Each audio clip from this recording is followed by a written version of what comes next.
Biohacking is a relatively new word in the English dictionary that was added in 2018. It is the art and science of changing the environment around you and inside you so you have full control over your own biology. What you're going to do with that control, whether you want to lose weight, get better sleep, have tons of energy, or just be a better human being, is up to you. Biohackers have been around, making humans more resilient, giving them more energy and more power. In fact, biohacking is an amorphous term that includes a wide range of activities, everything from sleep tracking, fasting, meditation, to sitting in the freezing cryotherapy chambers and implanting chips and hardware into the body. Here is our special Element to Elevate segment on biohacking.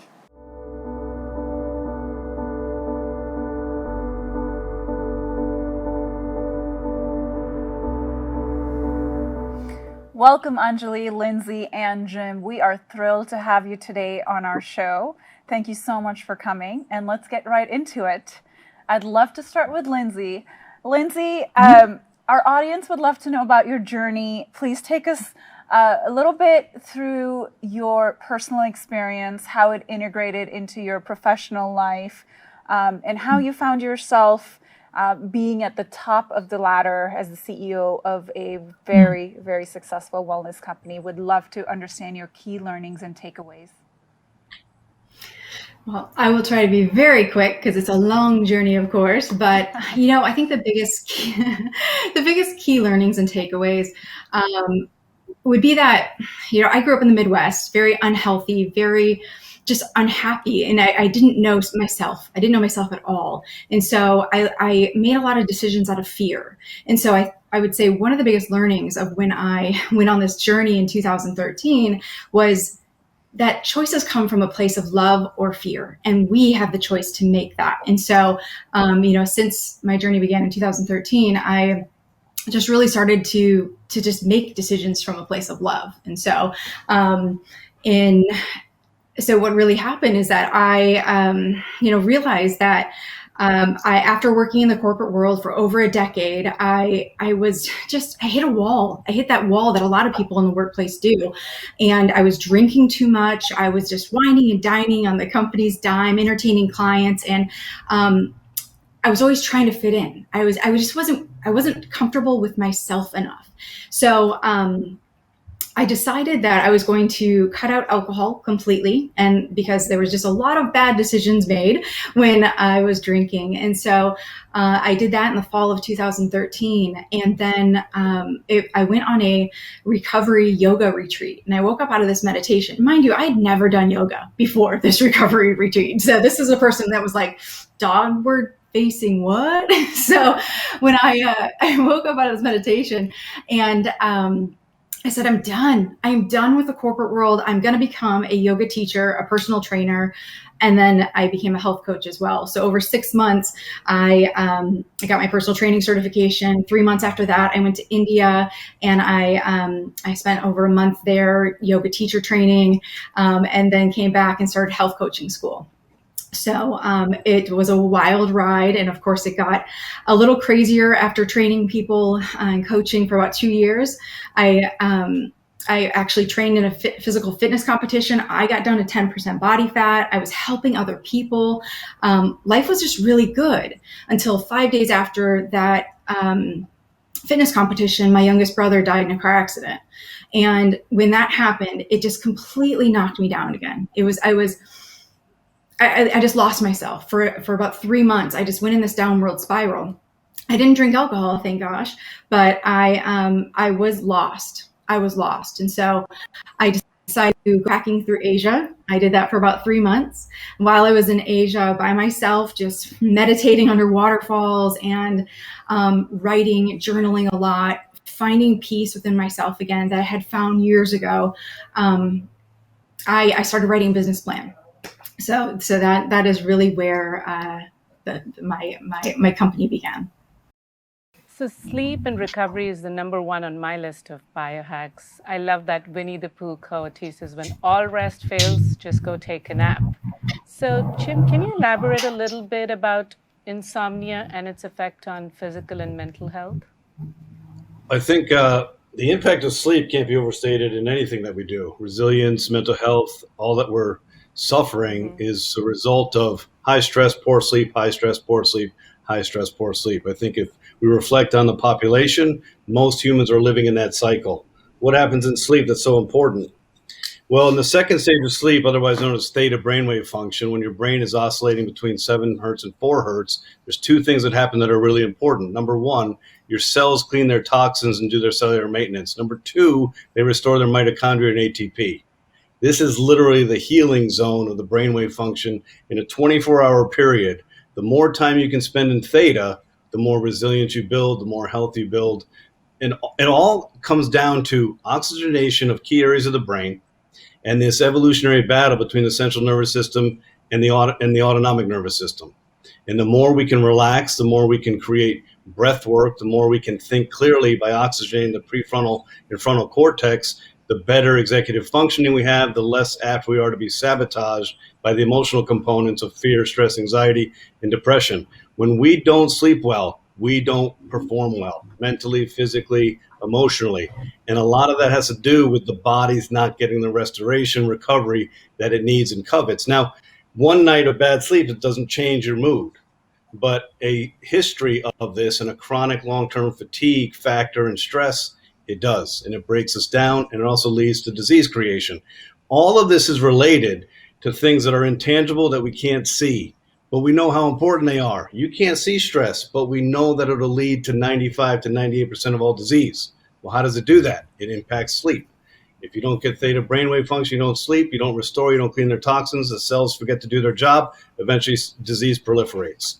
So it's really hard to overstate the importance of sleep, but I think a simple mathematical equation really solves that problem. If you were to live to be 100 years old, you should sleep for 33 years. I think people understand, okay, there must be some level of importance to this, but it is critical for our performance. Lifestyle. So, Lindsay, let's go back to you again. One of our audience is curious about any firsthand burnout or work fatigue in a corporate experience that might have been experienced, and that means that you decided to take charge of your own health. And so in our own journey, what we have come to realize is there's really no work-life balance, but rather work-life harmony or work-life integration. Any comments? Leading one of the fitness and wellness companies. Yeah, absolutely.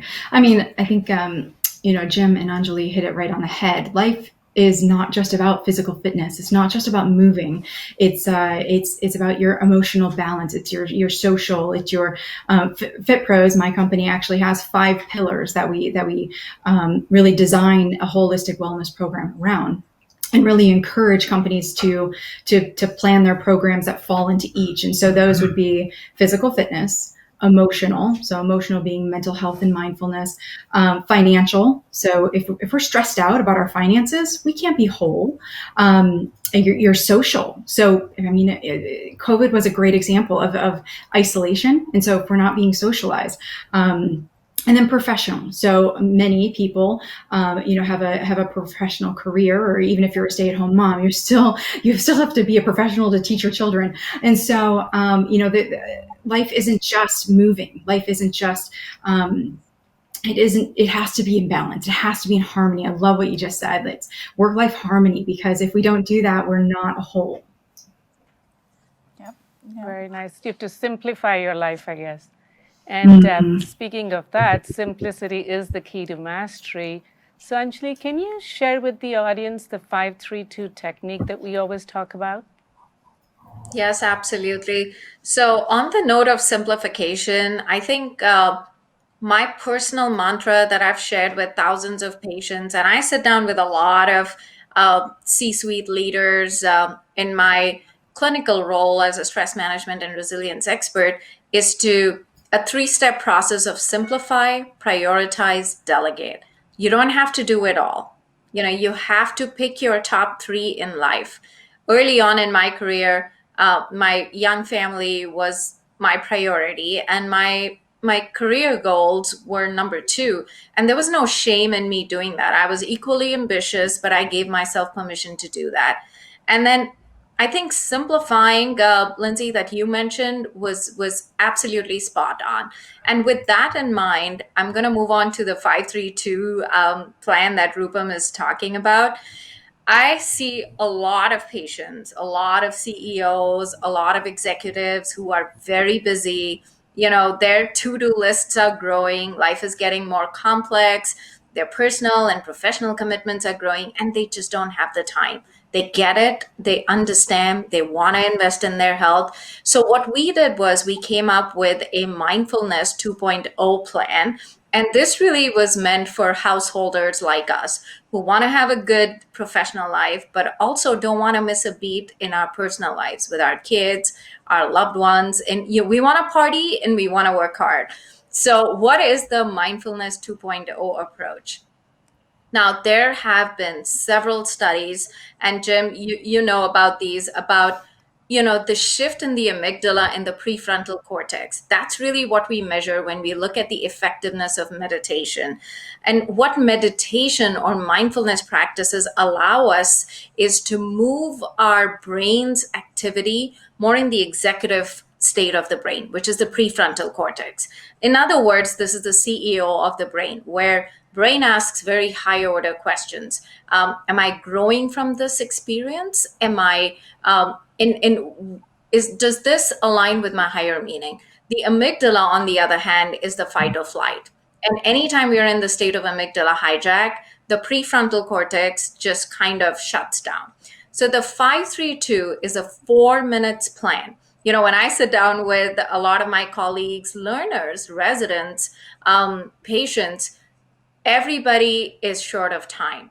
I say, all right, we just need 4 minutes and we need intentionality and commitment. And that 4 minutes is a dedicated practice of 3 key principles of mindfulness on gratitude, mindfulness on compassion, and mindfulness on acceptance. So basically, it's a series of activities all day long. When you wake up in the morning, 90 seconds before you step out of bed. 90 seconds, not a whole lot of commitment, but 90 seconds, we want you to close your eyes, take deep breaths. That's the time you want to be aware of your breathing. And then think about 5 individuals that you're thankful for. That's the 5 of the 532 plan. Bring them serially in front of your eyes. This is a silent practice. This here is prime real estate. And you got to choose who's going to sit in there. Because if we just analyze who sits in our brain, it's all those people who should never be a part of our lives. They are the ones who usually occupy our brain. So this practice is a reminder when you wake up in the morning, you choose who sits in your brain for 90 seconds. I typically think about several loved ones. You can think about your teachers, people who've helped you at work, your pets. I think about janitors who cleaned our middle school and allowed us to have a clean place to relax ourselves. So be creative with this practice of gratitude. 90 seconds is Really all quick, it takes to get your should brain in the prefrontal cortex. should it be The the same 3 for then is a practice of compassion.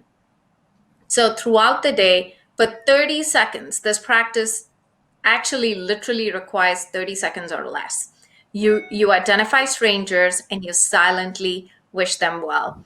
COVID world, all of us with our masks, it's best that we do it silently. You don't want to freak people out. They have no idea you're working on your neuroplasticity. So 3 people, strangers, there are 2 very key unifying factors for all of us on the call today. So Rupam, myself, all of the panelists, we are all very precious if we look at ourselves through the eyes of our loved ones. And we all have emotional owies. We're all emotionally hurting in our own different ways, but we are. So there's something very unifying about humanity, that we are precious and we're all hurting. That's why you pick strangers, knowing that that's the connection that you have with the strangers. And then finally, the 2 is the remaining 2 minutes. So remember, it's a 4 minutes practice, 90 seconds of gratitude to 5 people, 30 seconds of compassion, 3 strangers that you're going to wish well through the day, and 2 minutes at the end of the day when you meet with the people most important to you, your loved ones, at the end of the day, you've got to give them 2 minutes of your undivided attention. I know it sounds like, really, how big of a deal is that? But think about it when you get back home, totally consumed by a hard day's work. You're like, everybody, just leave me alone. I'm so consumed that I don't want anybody around me. For me, typically, I would say like 12 years ago when I came back home, I wanted the dirty shoes to be picked up from the mudroom. Why the heck were there dirty dishes in the kitchen sink, and why was everything helter skelter, right? In relationships, we tend to have a lot of threatful presence. We love our loved ones when we fall in love with them. And then a big part of our life we spend in improving them, right? I mean, honey, I love you, but, and then just fill in the blanks. I wish you did this better. You snored less, or whatever, just fill in the blanks. The third kind of presence we have with our loved ones, sorry, the second presence is logistical. So we have two boys, 17 and 13. And trust me, between my husband and I, it's a frantic text exchange. Who's picking the kids, who's taking them to classes, who's fixing dinner, who's doing this, who's doing that. So we love each other, but our interaction tends to be very logistical. There's nothing rejuvenating in a logistical relationship, trust me. So the 2 minutes is a reminder to ourselves to have affiliative presence with our loved ones. And there are two key components of affiliative presence. Let's not improve our loved ones. Let's not improve them. And let's be kind to them. Say something creative and nice to them. Trust me, the first time you do it with your family, they're going to look at you with suspicion. Like, that doesn't sound like himself. Or mom is acting weird. How come she's not correcting me or asking me how long I've been on my device? It's kind of weird. But it is liberating. And we have tested this program in thousands of patients. And this is a sure enough recipe for rejuvenation and relationship. And if you ask me, that none of us, it doesn't require you signing to a yoga studio, buying you new yoga gear. Although, I mean, I'm looking for excuses to buy new yoga gear. So if that works for you, go for it. But you don't need to for this plan. It's 4 minutes of a plan you can do on the go. You don't need to have special skills, and it fits into busy householder lifestyle, and it works. And it's intentional, where you're absolutely making that effort. And you're right about the 2 minute thing, because the 30 seconds like reminds me of doing a plank for 2 minutes. You're like, 2 minutes, I got it.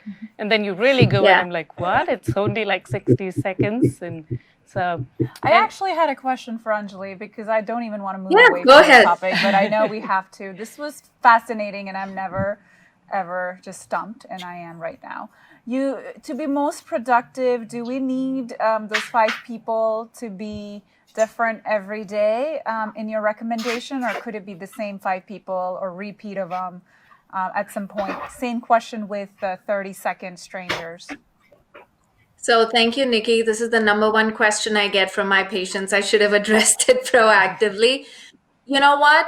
This is the power of your choice. You can have it be the same people, or let's say like today, I had an amazing experience with an IT colleague who helped me with another interview with one of the corporate magazines that I was a panelist on. And sure enough, he's going to be in my gratitude practice tomorrow. He totally saved me from a big snafu today. So you can be creative. You don't have to be very prescriptive. And that's the power here. It's up to you.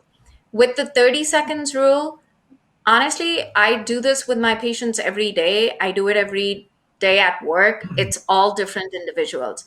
Because if you're bringing the same people in your mind the next day, then they're no longer strangers, right? I mean, these are people you know. The idea is to think and really pick strangers and think about what unifies you, what unifies humanity across the globe. It's the fact that we are all precious and we're all hurting, irrespective of the professional roles we play, irrespective of our bank balances, irrespective of our worldly sort of success metrics. So thank you for asking that question. Fantastic. Thank you for answering. And I think what's really good is that way during the day, you get that time to pause and really say, oh, this person's going to be knitting. So we're looking It's like our brain, wherever your energy goes, your focus goes, your energy flows. So you're very intentionally trying to find those moments to be grateful for the next day. And the more you look for it, True. the more you'll find them.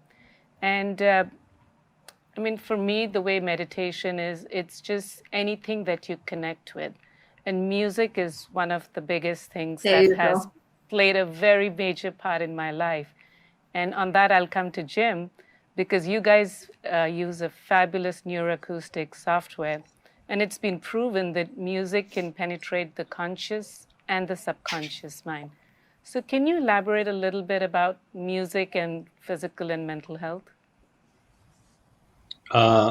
Humans, the planet, everything that we touch is vibration, energy, and frequency. It's hard for people to understand that concept, but I have a certain frequency. I resonate at a certain frequency. All of you resonate at a different frequency. The chair I'm sitting on has a frequency. The nutrients that we eat has a frequency. With music, there's a resonance and a vibration, and some melodies resonate with us and some don't. We do a lot of work with New Calm in the solfeggio ancient music scale, focused mostly on 528 hertz and 432 hertz. Some people like 432 versus 528, but life is about vibration. And the brainwave function, all the way from delta at zero point 0.5 hertz through alpha and theta into beta and all the way up to gamma, everything is vibration, resonance, and harmonics. That's it. That's what life is. Interestingly enough for us, we have a software platform. We use mathematics and algorithms and physics. Rupam, when you're listening to New Calm, it's a nice music. It's $5 million of patented physics underneath that's doing this nonlinear oscillating algorithm that's presenting your midbrain with a pattern that's pacing you and slowing your brainwave down into alpha and theta. The music's a carrier, but the complexity of the brain and the auditory motor cortex, we're working with a pitch and frequency matrix, and we're building music compositionally on top of the physics, incongruent with the math. It's a very, very sophisticated thing that we're doing. Now, I just spoke with a pop songwriter, and interestingly enough, some of the new pop artists are using 432 hertz. 432 hertz is known as the healing frequency from the solfeggio ancient music scale that predates contemporary 440 hertz. So about 6 years ago, I was working at Hippocrates Health Institute Comprehensive Cancer Wellness Program, and a woman came, and here I am. I'm doing the neuroscience, I'm doing the New Calm, and we're doing all this stuff. And she comes with singing bowls and all this ancient instrumentation, and I looked at it like, that doesn't make any sense. However, Anjali probably knows this. Recently in the literature, in the neuroscience literature, it's showcasing that ancient instrumentation, the tambura out of India, Tuvan throat singers, singing bowls, the vibrational pattern helps with the entrainment and the focus of your brainwave.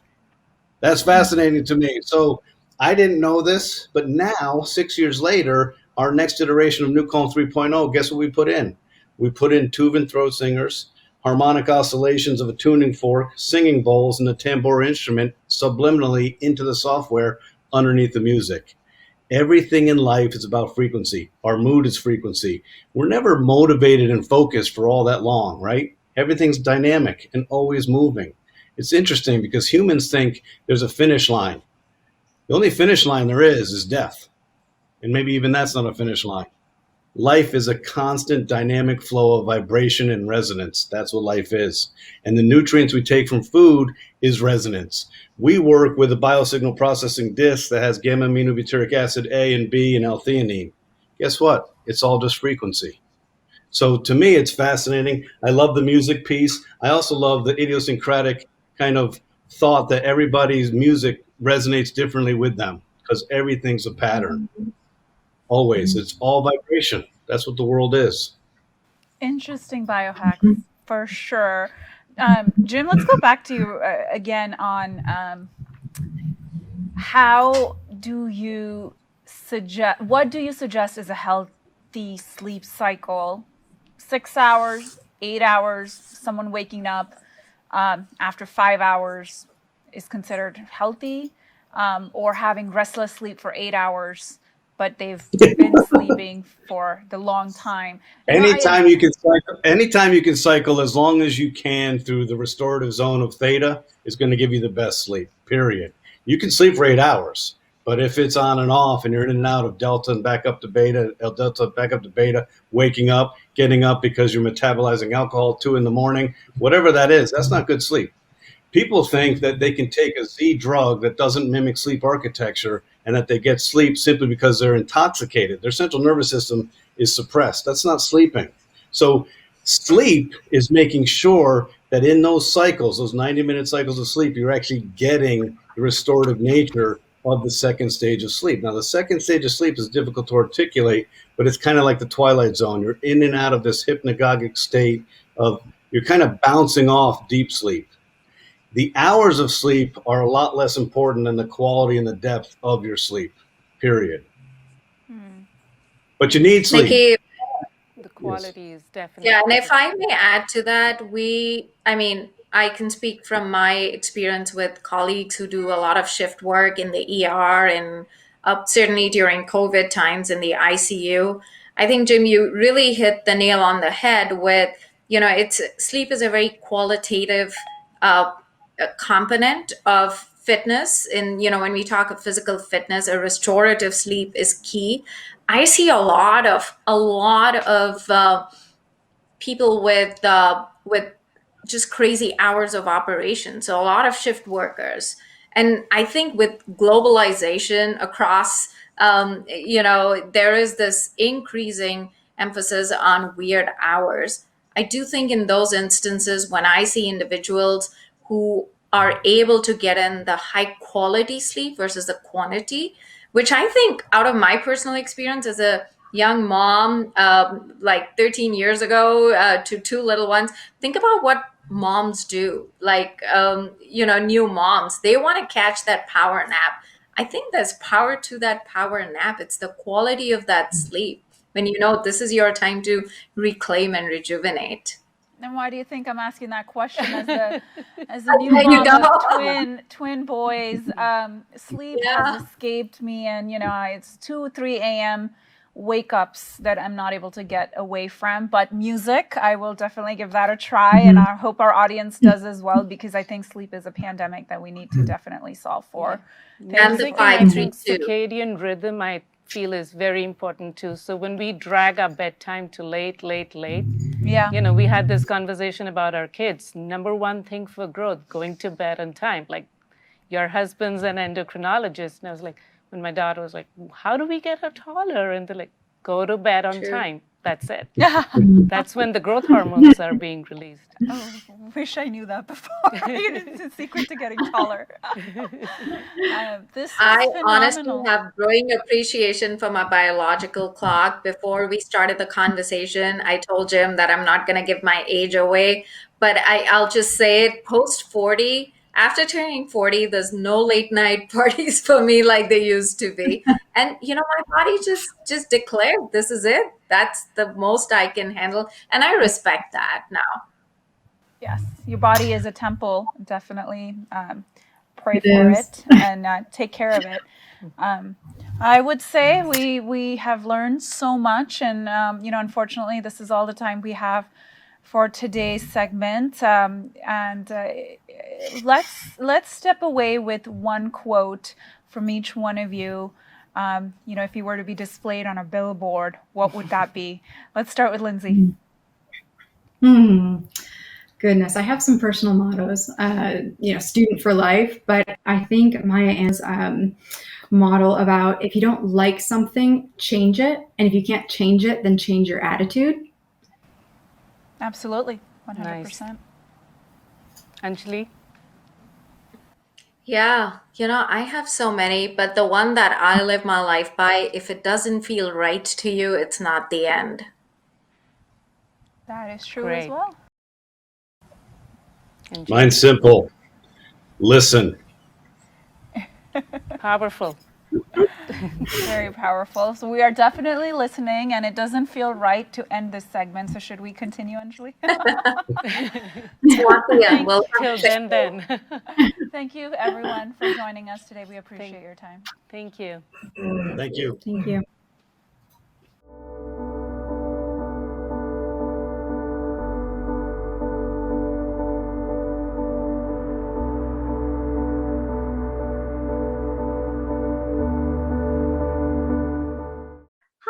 Hi, I'm Shazia Siddiqui. I'm a board certified art therapist and the founder and CEO of Let's Art About It, which is an art therapy based corporate and community wellness provider. I'm so excited to be here today with 180 Elevate. There are so many different ways to find well-being, and I just love how 180 Elevate focuses on elevating our consciousness and shifting our perspectives to make positive changes in our lives. So for this month's theme on biohacking, I will be guiding you through some art techniques that I've curated to help you maximize your potential. So what we'll be doing is we're going to start with an introduction to the benefits of art making, as well as some of the science behind it. Like, why is it effective? What's the research say? After that, we're going to engage in some actual expressive art making, and we're going to be focusing on obtaining optimal performance through 3 different techniques. High performers, like they are known to be great at managing their stress. They are people who understand their emotions, and they have resilience, like they are resilient in the face of challenges. And so one of the art exercises that we're going to be going through today is going to tackle all 3 of these. In addition to that exercise, we are going to do another exercise that will be focused on increasing gratitude. Now, gratitude has been a theme that's come up a few times so far in this month's theme. And so we are going to be talking a little bit about visual gratitude and the benefits of that and how we can engage in it. So when it comes to the science of creativity, there are quite a few research studies that have shown that there are many mental as well as physiological benefits to art making. So to start, art making, it fosters stress reduction, emotional expression, as well as emotional regulation. It increases social interaction and it reduces loneliness. It allows for self-reflection as well as for mindfulness. It builds up self-confidence and it boosts self-esteem. It can articulate what words are often not able to do, bringing complex thoughts that are often difficult, as well as difficult feelings into our view. It also helps improve our brain cognition, and it has a positive impact on depression. It lowers the risk of developing dementias. It reduces blood pressure. It bolsters the immune system, and it fights inflammation. So we, again, are going to be focusing on a few specific things. We're going to be focusing on stress relief, understanding emotions, resiliency, as well as gratitude. So when it comes to stress reduction, studies have actually shown that making art, it reduces your cortisol levels. Your cortisol is your stress making hormone, and it also raises your serotonin levels, which can actually increase our happiness and it change how we experience the world around us. Another thing that it can do is it actually can create this meditative flow state where our mind is focused on the present. So you see, depression is when our mind is focused on the past, and anxiety is when our mind is focused on the future. So when we are immersed in art making, we can find relief from 2 of the most prominent mental health challenges of our time. So second, understanding emotions. So as we mentioned before in the benefits, art making, it actually helps us reveal and understand our emotions that we often don't have the words to express. So basically it's transcending words and revealing things that might be hidden like in our subconscious or things that maybe are just a little bit too convoluted for us to make sense of. And so what art making does is it helps you see yourself as if you were a different person, somebody who's outside of you. You know, a lot of times it's easier to understand other people's issues than it is to understand ourselves, right?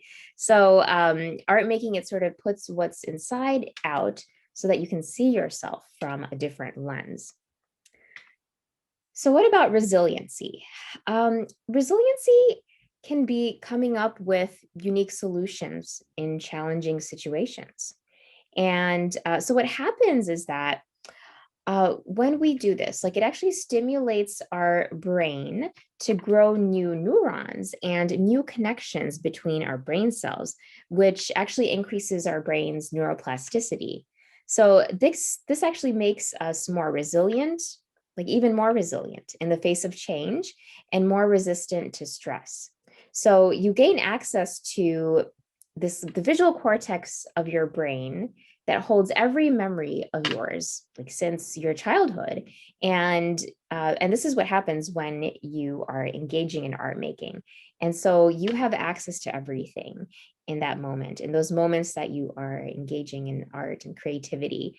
And you can have access to all of your strengths that you've tucked away over time. You basically have access to a powerhouse of tools that can help you through anything and everything. The most important one being that little child that you once were, who believed that you could do anything. So we are going to be doing a second experiential, and that one is going to be focused on gratitude. So the science behind that is that when we create a visual depiction of what makes us happy, our brain engages in a neural process called value tagging, which focuses your subconscious more on what you love and may want more of in your life, while filtering out anything that's not relevant. So doing this at night before bed makes the process like even more effective. So that being said, let's actually just go ahead and get started. Let's start making some art. So what you are going to need for today is just a couple of pieces of paper. So just 2 blank pieces of paper, like printer paper like this, or anything that you might have around you. Even a scrap paper is fine. And you'll need a pen. So a pen or a pencil, really, you can use anything for this. Now, if you have other things like a set of markers, if you have crayons or anything that lying around that's easy to access, you're welcome to incorporate those into today's exercises. So, so let's go ahead and get started.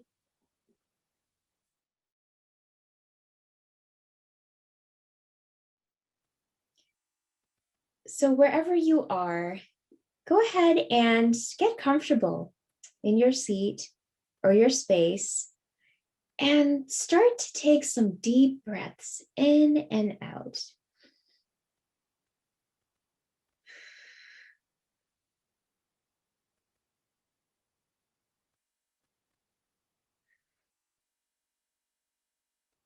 Now, as you're breathing, start to look inward.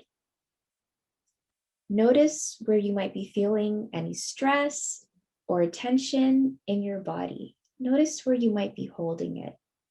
Is it in your neck, in your shoulders? Just really pay attention to where that stress might be held. And then imagine that you could see what it looks like in the form of lines and shapes and even colors. Take some deep breaths again. And now with every exhale, imagine that you are breathing out that tension outside of you and that it's now being placed onto this paper with every exhale. Go ahead and use any drawing tools that you might have around you that you were able to collect. So I have a jar of markers here. And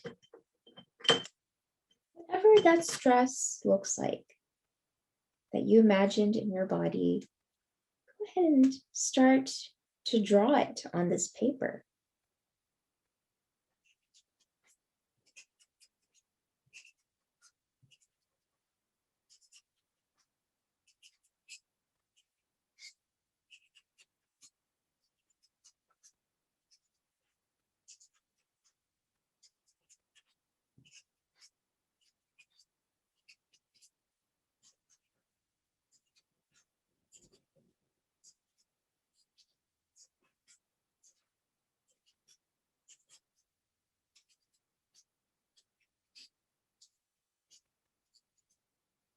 allow this paper to be a holding space. And allow your drawing to evolve into whatever it needs to be. What you saw originally can be a starting point, but just trust the process and allow this stress to manifest any way you'd like onto this paper.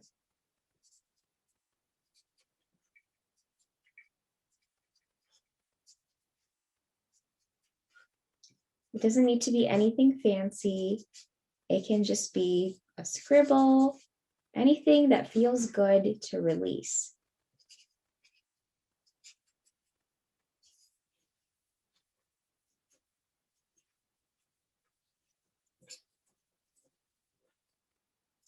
So go ahead and spend however much time you need. When you're done, just hold your paper in your hands and look at your image closely. Look at each part. Maybe have a dialogue with your piece. Maybe you could write the dialogue on the margins of your paper or on a scrap paper if you like. And try to find out what it's trying to say to you. Maybe let it tell its story. Find out what it needs. Let it be heard and seen by the one person it wants to be seen by the most, which is you. So next, what we're going to be doing is transforming this picture into one that represents hope. Now, take a picture of it if you can right now so that you can see the before and the after. There are two different ways that you can do this that I'll describe and you can choose from, but feel free to take this however way you would like to. So one idea is that you can take any of your drawing tools and draw something into the picture that you feel the picture needs in order to be cared for and to feel at peace. Maybe something peaceful in the background that can remind you of feeling grounded or centered in times of chaos or uncertainty. So that's one way that you could go about doing this, adding images into your existing picture.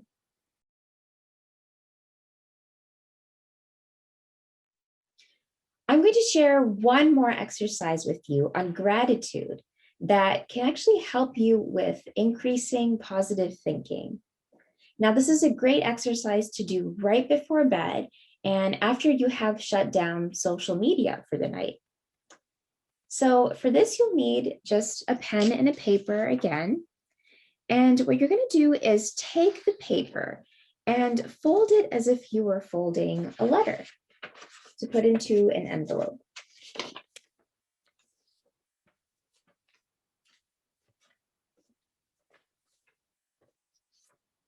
And then open it up so that you have three parts stacked on top of each other, kind of like an Instagram feed. So go ahead and put that in front of you. Now think of three things that you are grateful for in your life and draw them into these three separate spaces. Now, this exercise is very similar to gratitude journaling, but instead you're using the added power of art making that we discussed earlier in this class.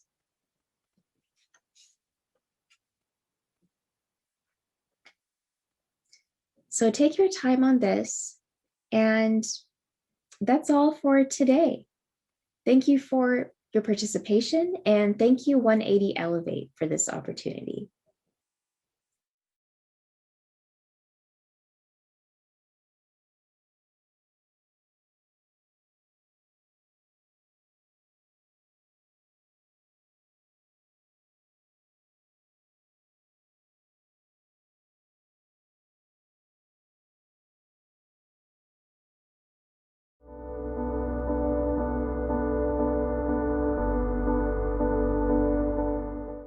Thank you for joining us today and elevating yourself. At 180 Elevate, it is our honor to support local and global philanthropies which make an impact on the lives of our beautiful children and the world in of itself. If you would like to consider joining our philanthropic mission, please donate on our website at 180elevate.com. It all began with a simple idea. A dream to find exceptional local schools and fund the education of every child at risk of dropping out of school.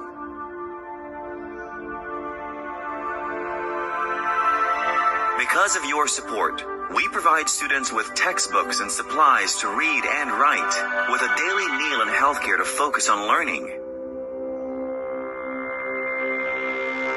We're all about transparency and provide our supporters with updates and documents to verify that your funds are put to good use. 100% of your donation goes to educating these students. How do we run? Simple. We raise our operating costs separately. 60 million children around the globe don't have access to education, but we're changing that one child at a time.